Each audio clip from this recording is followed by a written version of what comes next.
Viaje para o passado comigo. Isso mesmo, vamos voltar para agosto. Eu estava em Cuba viajando a turismo, mas também a jornalismo. Na época, eu meio de improviso gravei um vídeo com meu celular falando sobre a história da Revolução Cubana, a economia e o sistema político de Cuba. Era para ter sido postado num canal com um amigo meu, só que a gente acabou descontinuando o projeto e eu já estava para publicar aqui faz um tempo. Enrolei e cá estamos, finalmente! Fica até o final que vale a pena, enquanto isso se inscreva no canal, ativa o sininho, dá o like no vídeo e, claro, compartilha com seus amigos.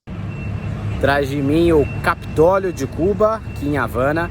Esse Capitólio, inclusive, é uma réplica do Capitólio que tem nos Estados Unidos, só que, inclusive, ele é até maior do que o que tem nos Estados Unidos. Aqui também, por enquanto, nunca invadiram o Capitólio, felizmente, não tem nenhum viking passando, enfim.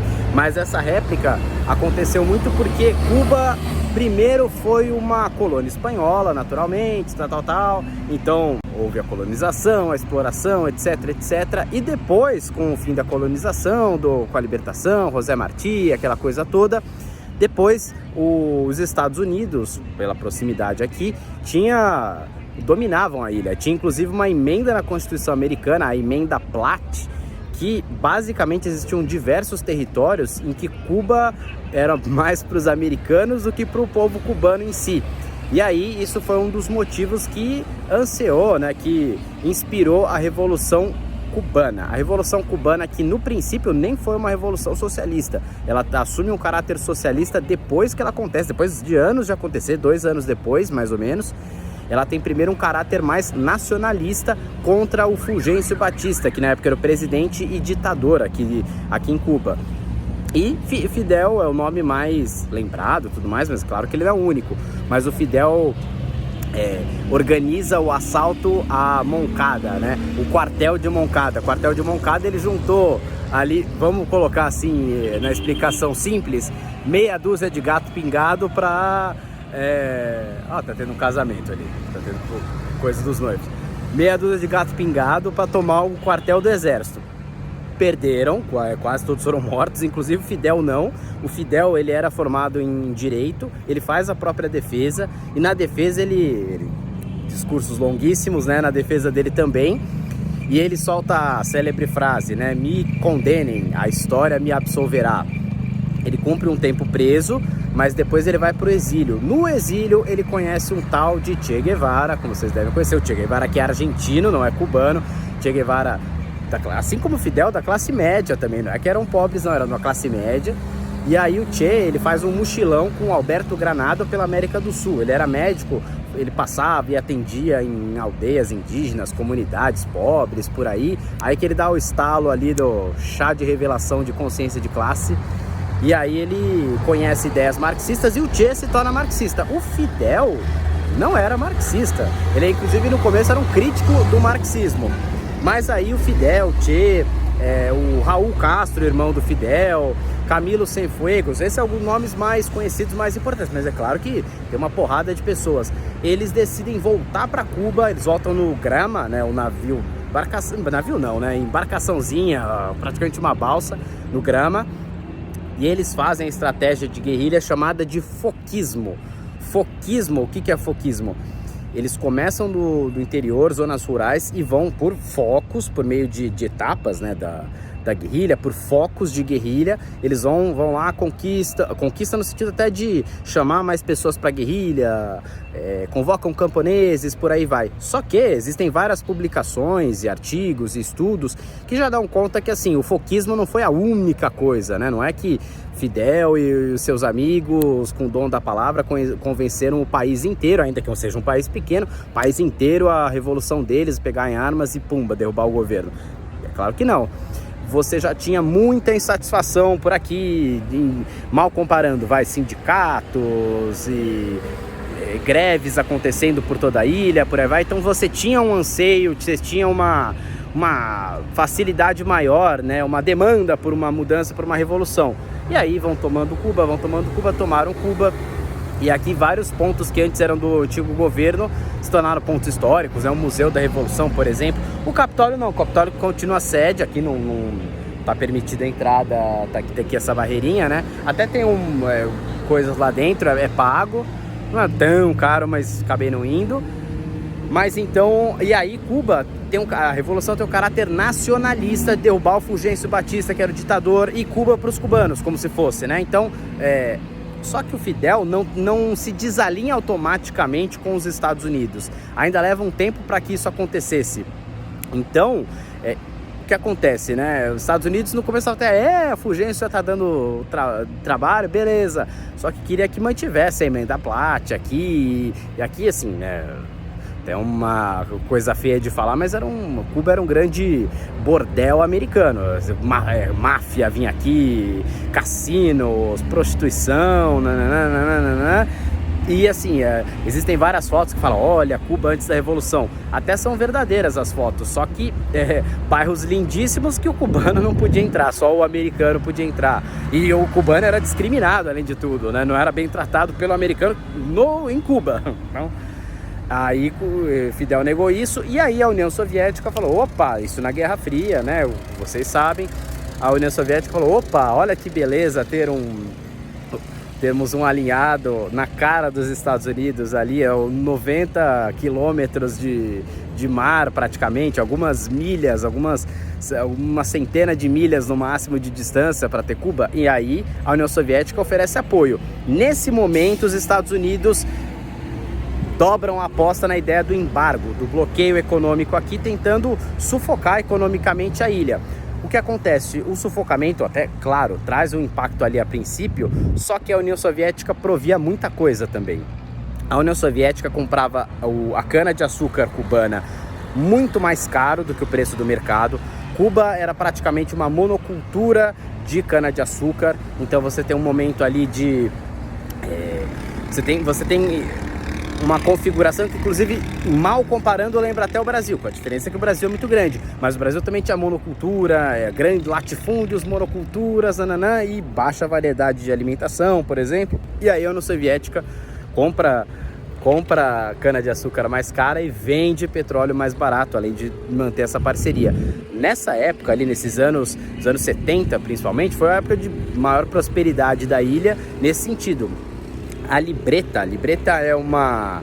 Eu não cometi a indelicadeza de pedir foto ou pedir para mostrar a libreta, mas a libreta é basicamente uma cesta básica que o governo dá, é um caderninho, né? Por isso libreta, que ele vai e gratuitamente troca por alimentos. Só que a libreta, hoje, o único alimento assim que dá, não precisa mais comprar no mercado privado, é o arroz, o resto precisa comprar. Então...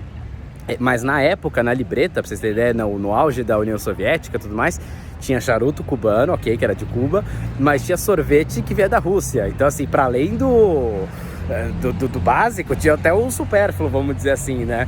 Então você tinha um momento ali de bonança, e as mazelas sociais, elas realmente despencam depois da Revolução. O número de analfabetos diminui muito, inclusive analfabetos adultos. É feita a reforma agrária, é feita uma reforma fiscal, é feita e por aí vai. A que custo? A um custo de um não estreitamento de laços, vamos dizer assim, de Cuba com outras instituições e outros países. Instituições, entre as quais instituições religiosas.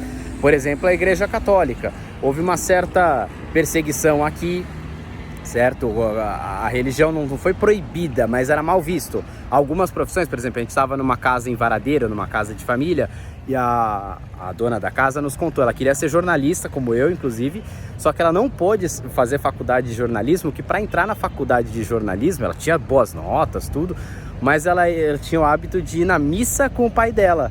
E aí isso não era visto como um desvio ideológico. Bobagem, né? E aí ela foi fazer engenharia e tudo mais, deu bem. Hoje está muito mais aberto, tem a catedral aqui, fui até numa missa, tem a sinagoga dos judeus, tem igreja evangélica, tem a santeria. A santeria é, mal comparando, um candomblé cubano, vamos dizer. É uma religião que tem as raízes, né, africanas, existe um certo sincretismo, é menos sincrético do que a Umbanda no Brasil, por exemplo, ela é mais África raiz, entre aspas, né?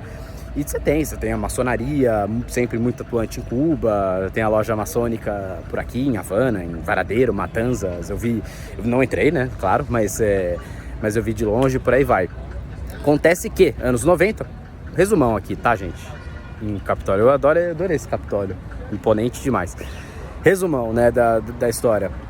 Nos anos 90, a União Soviética, em 89, queda do Muro de Berlim, já começa a parecer que as coisas vão dar errado, por aí vai. E aí a União Soviética acaba, e com ela, claro, acaba a ajuda, o apoio que era dado ao governo cubano, certo? Com a Rússia ali, depois da perestroika, o glasnost, por aí vai, a Rússia tinha a própria transição em seu país para se preocupar do que realmente vender cana-de-açúcar, comprar cana-de-açúcar em preço acima de mercado e vender petróleo abaixo do mercado para Cuba.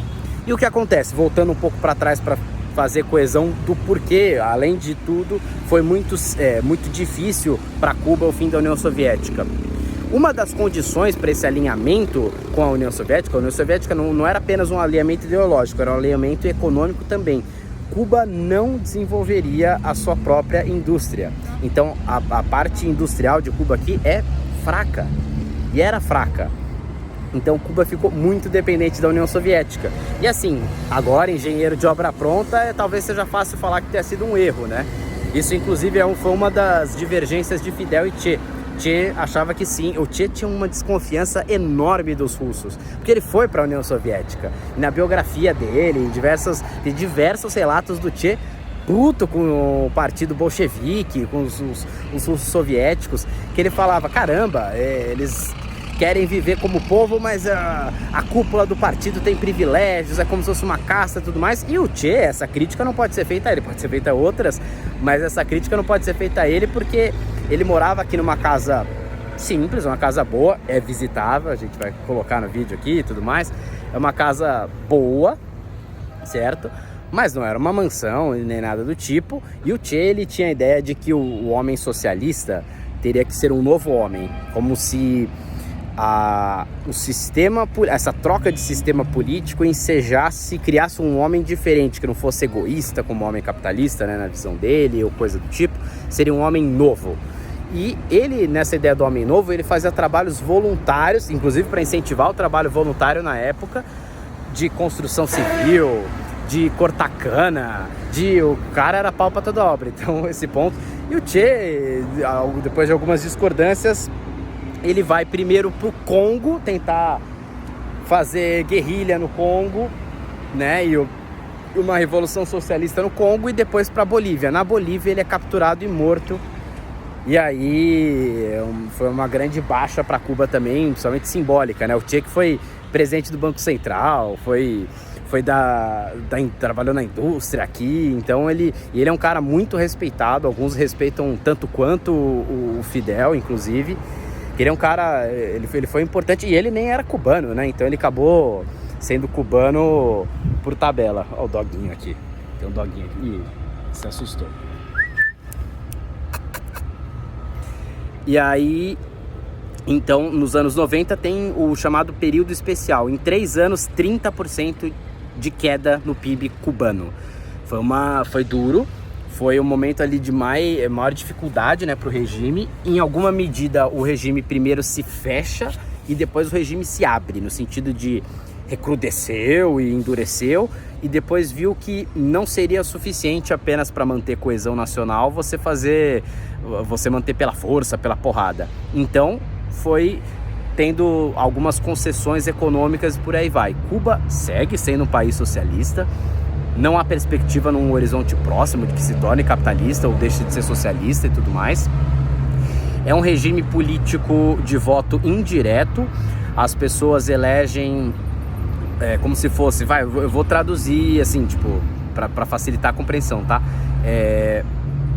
Representantes de bairros elegem representantes da cidade elegem governadores da província elegem o presidente da república. É um sistema de voto indireto, é um parlamento, né? O Capitólio é um parlamento, o legislativo, um poder legislativo aqui, de certa forma, mas é socialista, é um estado socialista. Então, aí no estado socialista, o que for meio de produção é do estado. E aí o Estado tem regras para cada setor da economia de como vai funcionar ou deixar de funcionar cada coisa, né? E aí algumas áreas são mais livres, outras menos, e por aí vai. Por exemplo, uma que agora é muito forte é o turismo. O turismo, é um pouco mais livre e existe até uma certa desigualdade aqui, porque quem trabalha com o turismo acaba tendo um pouco mais de dinheiro, ou quem trabalha por conta própria, que aqui é chamado de cuentapropismo. Cuentapropismo é trabalhadores por conta própria, de qualquer jeito, de qualquer jeito assim, em qualquer setor, em qualquer área. Pode ser faz tudo na casa, pode ser vendedor ambulante, e as pessoas têm muito isso de que praticamente toda casa você vê pelo menos uma vendinha. Ah, tá vendendo Ramon, que é presunto, tá vendendo água, tá vendendo bolachinha, tá vendendo alguma coisa, conserto carros, alugo quartos para turista, alugo quarto, arrumo... por conta própria, porque o trabalho aqui do estado, vamos dizer, né, o trabalho estatal ainda é maioria, mas os salários são mais baixos, é aqueles salários que a gente vê de $90 por mês, certo? $60 por mês. Os salários, foi feita uma reforma monetária, reforma econômica ultimamente, os salários aumentaram muito, mas mais ainda a inflação. E aí teve muita perda do poder de compra. E tá num período complicado para Cuba, porque tá na recuperação ainda da pandemia. Todo o país foi afetado pela pandemia, naturalmente, seja pela parte sanitária, seja pela parte econômica. A parte sanitária aqui, Cuba desenvolveu 4 vacinas, e não tinha seringa para aplicar essas vacinas na população, por conta do embargo econômico. Cuba tem acesso à saúde universal para a população, mas falta antibióticos e alguns medicamentos que vai para além do básico. Cuba tem acesso aqui em Cuba existe ensino universitário, né, ensino superior, é gratuito e universal, mas como o Brasil, inclusive, de certa forma, a economia não é tão dinâmica a ponto de absorver essas pessoas que estão no ensino superior. Então, existe aqui muito aquela coisa do eu sou formado em medicina, mas eu faço trabalho de táxi. Seja porque ou não arruma trabalho, ou se arruma, como taxista ele vai ganhar mais, bem mais do que o médico. O médico vai ganhar $90, o taxista vai ganhar $90 em 2 corridas que ele fizer, sabe? A depender se ele, por exemplo, o aeroporto é um pouquinho mais longe, custa $40, $35 para ir para o aeroporto. 2 pessoas que ele levar para o aeroporto já ganham o salário de um médico em uma semana. Então, não compensa, né? Então, tem esse detalhe.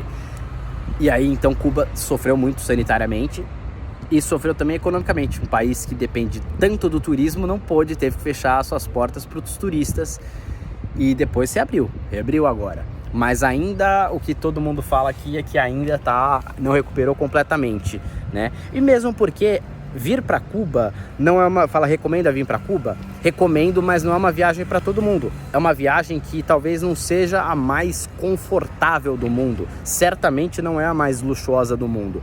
É uma vida real, é uma vida difícil, é uma vida de pobreza. Mas é um convite à reflexão, é um convite a pensar e entender uma coisa que é diferente do que a gente está habituado, está acostumado.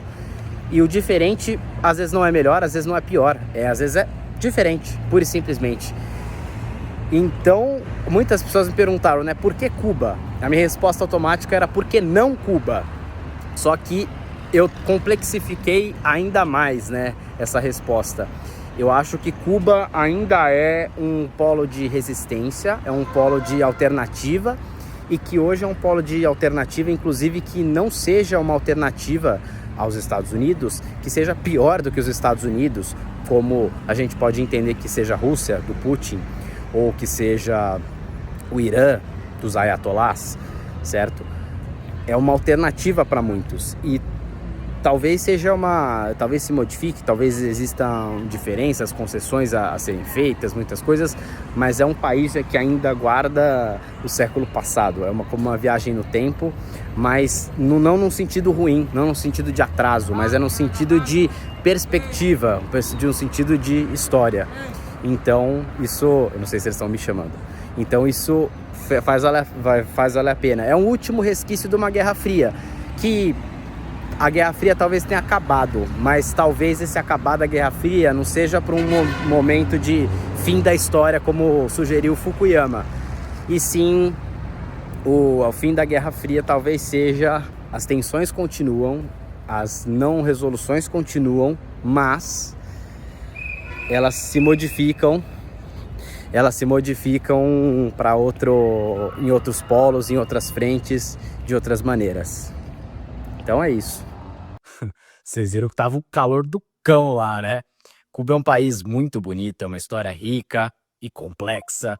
A praia mais bonita que eu já vi fica em Cuba e um povo latino no adjetivo e no verbo. E eu sou um latino brasileiro. Inclusive é capaz de eu responder isso a próxima vez que me perguntarem a minha posição política. Fique agora com mais fotos e vídeos de Cuba.